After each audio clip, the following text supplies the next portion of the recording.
Back in late 2021, when I was juggling two part-time jobs to make rent, I decided to start driving for Uber on the weekends, mostly Friday and Saturday nights. I lived in a medium-sized city where downtown nightlife kept things busy, especially after 10 p.m. I didn't mind the work. Sure, there were your usual weirdos, drunk college kids, couples fighting in the back seat, awkward small talk. But for the most part, the rides were easy money.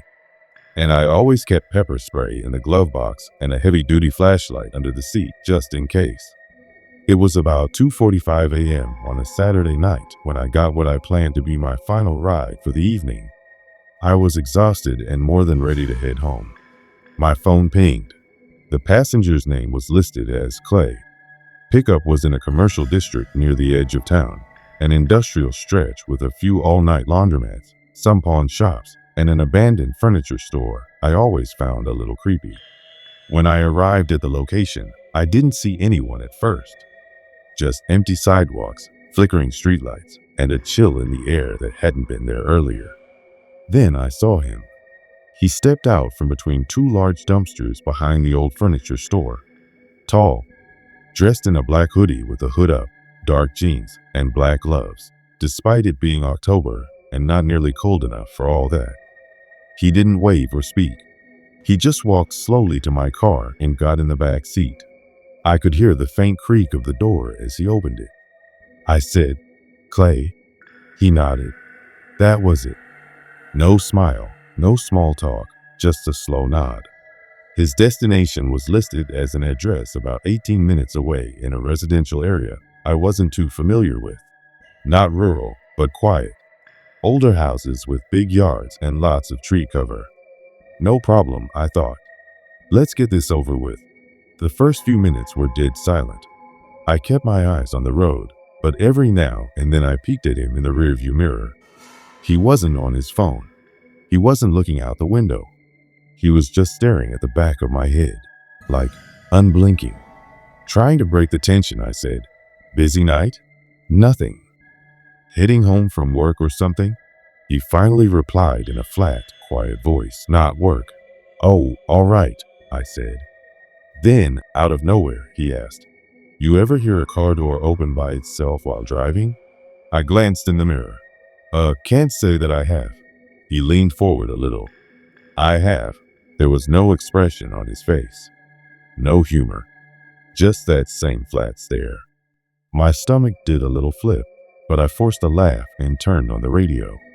Anything to fill the silence. He didn't react, just kept staring.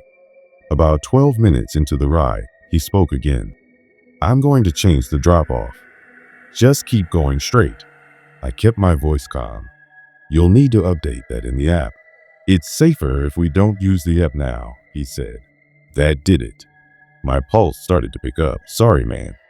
I can only take you where the app says. Company policy." He didn't reply. Just leaned back again. I checked the mirror and saw he had turned his head to look out the side window, but his body hadn't moved. Like only his neck had rotated. It was unsettling. We were maybe 5 minutes away from the destination when he said, "Turn left up here." It wasn't on the GPS route. It led into a dark gravel road surrounded by thick trees. No lights. No houses in sight. "That's not on the route," I said. "Turn," he said again. Firmly. I kept driving.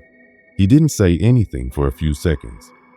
Then he leaned forward again, placing his gloved hand on the back of my seat. "You really should turn." I jerked the car slightly to the right, hitting a pothole on purpose to shake him off. "Don't touch the seat," I said, louder than I meant. He sat back. "You're making a mistake." "I think this ride's over," I said, pulling into the parking lot of a 24-hour gas station I knew had security cameras. He didn't move, just sat there, watching. I got out of the car quickly and walked inside, telling the attendant I thought someone in my car was trying to mess with me. He looked out the window and said, "There's no one in your car." I turned back around. The back seat was empty.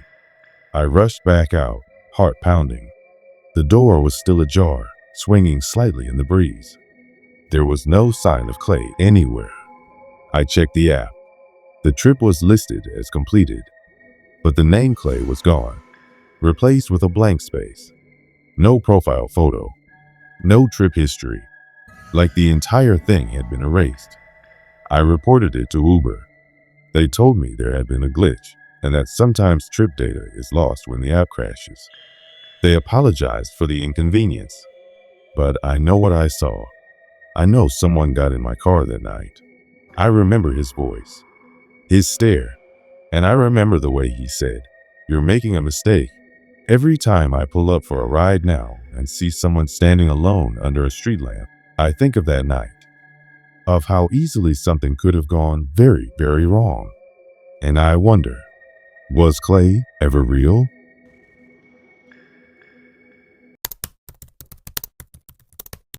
In 2021, I was driving full-time for Uber in Phoenix. I like night shifts, less traffic, better tips, fewer cops pulling you over for no reason. I had a system. I'd start around 7 p.m., take a break at midnight, then finish up by 3 or 4 in the morning. This one night started like any other. I was on my third trip of the night, a couple going home from a bar. They were loud but chill. After I dropped them off, I parked in a gas station lot to take a quick break. I was sipping coffee when my app pinged, "Pick up near South Mountain, just off an unlit side street." The request was made under the name Devin. No profile picture, just a name. I hesitated because I don't like picking up riders in the middle of nowhere, especially not in areas with poor lighting and no clear street signs. But it was surge pricing and I'd had a slow night, so I accepted. It took about 8 minutes to reach the spot. It was an intersection of two barely visible streets, one of those weird semi-industrial zones where old warehouses sit between patches of desert. There was only one street light. A tall figure stood under it. I pulled up slowly, my window halfway down. "Devin?" He nodded. Didn't say a word, just opened the back door and got in. I started the ride. Destination was about 35 minutes west toward Buckeye. Seemed random, but I've done weirder. The first few minutes were silent. I glanced in the mirror. He was wearing a black coat, even though it was 78 degrees. No luggage, no phone light, no movement. Just sitting, hands folded in his lap. Trying to make things less awkward, I said, "Long night?" He replied, "Getting started." Something in the way he said it chilled me, like he meant something else. I tried to shrug it off. About 10 minutes into the ride, I noticed something in the mirror. He wasn't just sitting still, he was watching me. Not glancing up every now and then. Not bored. Watching. Like he was studying the back of my head. I tried again. "You visiting someone out in Buckeye?" He said, "I used to live there. I like to visit the old place sometimes." I nodded and turned the music up slightly, but the feeling in my stomach was getting worse. I wanted the ride to end. 15 more minutes passed. I was nearing the edge of the suburbs. No more gas stations, no more streetlights, just long stretches of road. Then he spoke again. "You ever drive someone you shouldn't have?" I blinked. "What do you mean?" "Like, someone who didn't belong in your car." I tried to laugh. "Well, you get all types." He didn't laugh. "I don't mean weird or rude. I mean, someone who wasn't supposed to leave." I didn't know what to say. I looked in the mirror again, and for the first time, he wasn't looking at me. He was looking out the window. "Almost there," I said. "No," he said flatly. "Take the next left." That wasn't the address on the app. It was just a dirt road leading toward the base of the mountain. "I'm supposed to follow the GPS," I said. "It's fine," he said. "This is part of the old property. Just take the left." I shouldn't have. I know that, but I did. We drove about a quarter mile down the dirt path, which became more of a trail than a road. The desert was pitch black around us. Then he said, "Stop here." I stopped. He didn't get out. "Everything okay?" I asked. He said, "Yeah, just give it a second." We sat there in silence. No wind, no cars, no sounds. Then he leaned forward and whispered, "She's coming." I turned around. Who? She never left. Not really. I didn't wait for more. I hit end on the ride, shifted into reverse, and backed out as fast as I could. He didn't stop me, just sat there. I got back to the main road and said, "I think you need to call someone else for the rest of this trip." He nodded, then reached forward and placed something on the center console. It was a photo of him, much younger, standing in front of a house. And next to him was a girl, smiling. "I buried her near here," he said. I froze. "Excuse me?" "I didn't mean to," he said, almost sadly. "It was a long time ago." I didn't respond. My heart was thudding so hard I thought it might explode. Then he opened the door and stepped out calmly, closed the door behind him, walked into the desert. I watched until I couldn't see him anymore. I called the police, gave them the location. They asked me to stay nearby, so I parked at the next gas station and waited. When the deputy arrived, I gave him the photo, told him what the man had said. He took it, looked at it, and said, "This guy again?" "What do you mean?" I asked. He said, "You're the third Uber driver this week to report something like this. Same guy, same photo, same story. We sent someone out to check, but there's nothing there. No footprints, no signs of anyone walking into the desert, just emptiness." I stared at him. "So what the hell is going on?" The deputy shook his head. "We think it's a prank, or someone real disturbed. But you said no one was there?" He nodded. "Every time, nothing." I showed him the trip log, but when I refreshed the screen, the ride was gone. Just like it never happened. No Devin, no payment, no trip history. To this day, I don't know what that man was. A ghost?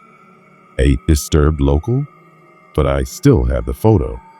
And sometimes, when I drive past that turnoff near South Mountain, I swear I see someone standing just off the road, waiting for another ride.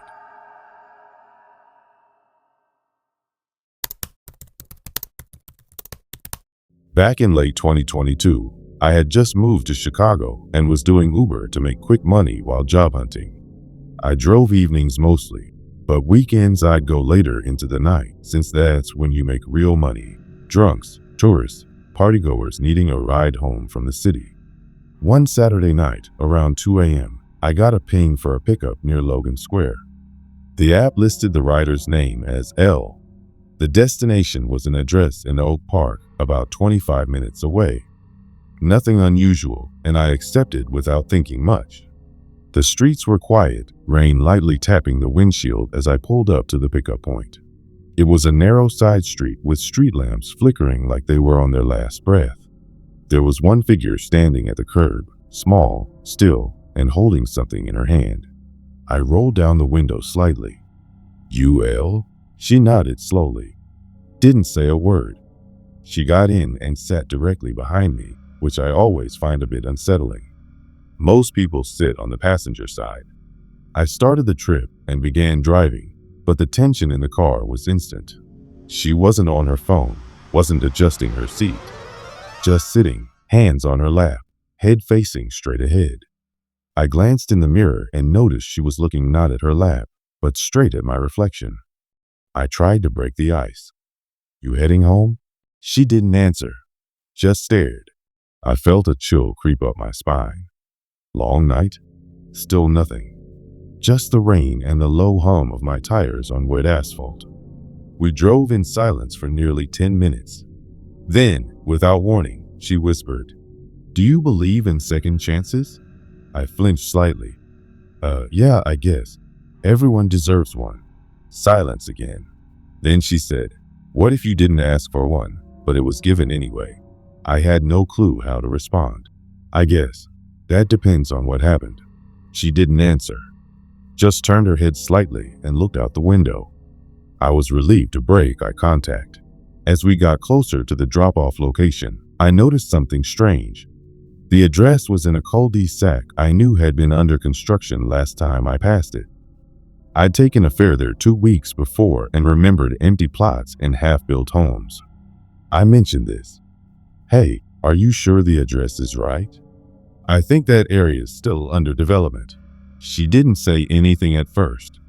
Then, it's the right place. They were supposed to finish it. They didn't. Okay, now my internal alarms were ringing. About 5 minutes later, we pulled into the cul-de-sac. There were a few streetlights, but most were out. The houses were mostly frames, wooden skeletons with tarps blowing in the wind. "This is it?" I asked. She didn't answer, just opened the door and stepped out. I watched as she walked to one of the unfinished houses. No sidewalk, no path, just mud and rebar sticking out of the ground. She reached the front of the structure, stood there, then turned around and looked directly at me from across the lot. That's when I noticed she wasn't holding a purse or phone. She was holding an old photo. She lifted it, stared at it, and then dropped it into the mud. Then she disappeared inside the building. The ride hadn't technically ended yet. I debated whether to wait, but something inside me said no. This wasn't just a weird drop-off. Something was wrong. I manually ended the trip, turned the car around, and drove off. The rain had stopped, but the air felt heavy, like a storm had passed through and left something behind. When I got back to the main road, I pulled into a gas station to gather myself. Then I saw it. In the back seat. The photo she dropped. It was sitting on my floor mat, perfectly clean. I hadn't left the car. She didn't come back in. But there it was. I picked it up. It was a photo of a house, the same one she walked into. Only it wasn't unfinished in the photo. It was a fully built home, freshly painted, with flower beds and a mailbox. And on the back, in smeared blue ink, it said, "They never came home." I called Uber support to report the ride. Something felt too strange to ignore. But when I tried to pull up the ride details, it wouldn't load. Then it was gone. No history, no charges, no name. Like she'd never been in my car. Out of desperation, I searched online using the address. And I found it. 5 years ago, a gas leak in an unfinished home during a renovation had caused an explosion. A mother and daughter had been inside. Their names were Elizabeth and Ellen. The bodies were never found. I remember reading the article and seeing a small, grainy picture in the corner. It was the same girl. The one who had been sitting behind me. Only younger. Same hair. Same eyes. Same photo in her hand. I threw the picture away. I didn't want it in my car. But for the next 3 nights, when I looked in the rearview mirror while driving, I'd swear I saw her sitting back there. Just a flicker. A shape. Gone in a blink. I've since moved on from Uber. Got a new job. New car. But even now, when it's quiet, when the rain taps on the windshield just right, I swear I hear a voice from the back seat whispering, "Do you believe in second chances?"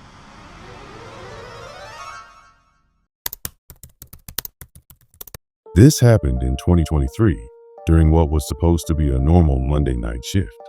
I was driving for Uber in Phoenix, mostly sticking to airport pickups and late night travelers. Mondays were usually slow, but that night had been oddly steady. Around 11:40 p.m., I got a ping from a user named Emily. No last name, no profile photo, just a blank icon. The pickup was at a bus stop near an industrial area. Not the best part of town, but not the worst either. I accepted and drove over. When I got there, the bus stop was empty at first glance. Then I spotted her, sitting on the bench, wearing a light blue hospital gown and white sneakers. Her hair was damp, like she'd just showered, and she clutched a clear plastic hospital bag in her lap, the kind they give discharged patients with their belongings inside. I rolled down the window. "You Emily?" She nodded slowly and stood up. Her movement was stiff, like she was sore or recovering. She got into the back seat behind me without saying a word. "Your destination says St. Alora's Hospice. Is that correct?" She whispered. "Yes." Her voice was soft, but hoarse. I put the car in drive and started the trip. The silence was heavy, but I didn't want to make her uncomfortable, so I let it be. I assumed she'd just gotten out of a hospital nearby and was transferring to long-term care. As I drove, I noticed in the mirror that she was watching the side of the road, not looking at her phone, not blinking much. She kept her hospital bag tightly gripped in her lap. About 5 minutes in, she finally spoke again. "Do you know what it feels like? To wake up and realize you were forgotten?" I didn't know how to respond. "That sounds hard." She gave a small, dry laugh. Hard isn't the word. It's like being erased slowly, one piece at a time. I thought maybe she was just talking metaphorically, maybe about being abandoned or dealing with trauma. People sometimes opened up in the car, and I wasn't about to pry. We kept driving. The road to St. Dolores was dark, narrow, and lined with desert shrubs and old wire fences.